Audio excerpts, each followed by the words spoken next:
ভয়ঙ্কর ভূমিকম্পে নেপাল সহ ভুটান এবং ভারতের প্রতিবেশী দেশগুলির বর্তমানে কেঁপে উঠেছে এই ভয়ঙ্কর ভূমিকম্প। মঙ্গলবার সকালবেলা 8টার সময় ভূমিকম্পের ফলে কমসে কম 95 জনের মৃত্যু, আহত হয়েছেন 130 জনের মতো, কিন্তু আহতের সংখ্যা এবং মৃত্যুর সংখ্যা বাড়ার যেতে পারে এরকম আশঙ্কা করা হচ্ছে। মঙ্গলবার তীব্রতরে নেপালের জিগারের শহরের একটি কাছে হিমালয়ের উত্তর পদার্শনে 6.8 মাত্রার ভূমিকম্প আঘাত এনেছে। সেই ভূমিকম্প অনেক মানুষের ক্ষয়ক্ষতি দেখা দিয়েছে। 2025 ইংরেজির শুরুতেই এই ভয়ঙ্কর ভূমিকম্প মানুষকে হতবিহত করে দিয়েছে। মানুষের ঘর বাড়ি অট্টালিকার সমস্ত কিছু দুমড়ে মুছে দিয়েছে। অনেক শিশুরা আঘাতপ্রাপ্ত হয়েছে। বিস্তারিত প্রতিবেদনে দেখতে থাকেন কন্টিনিউ অবধি। আর সেই ভূমিকম্পর তীব্র গতিটি অনেক ভারী মাত্রায় ছিল।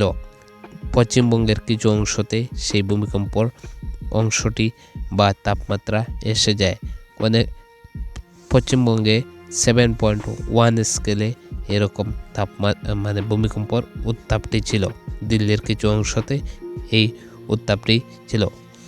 এখনও ভারতের অনেক প্রভাব ফেলেছে সেই ভূমিকম্প। আর সেই ভূমিকম্পটি আশা করা হচ্ছে যে চীনের একটি গ্রাম স্বায়ত্তশাসিত অঞ্চল থেকে এই দিক থেকে প্রভাব ফেলে নেপালে অনেক ক্ষতিগ্রস্ত শিশুরা এবং ঘর বাড়ি মানুষের দুমড়ে মুছে গিয়েছে। সেই ভূমিকম্পর বিস্তারিত কিছু আপনাদেরকে জানানোর চেষ্টা করলাম। আর সেই ভূমিকম্পে SDRF NDRF নিজ কর্মসূচি চালিয়ে যাচ্ছেন।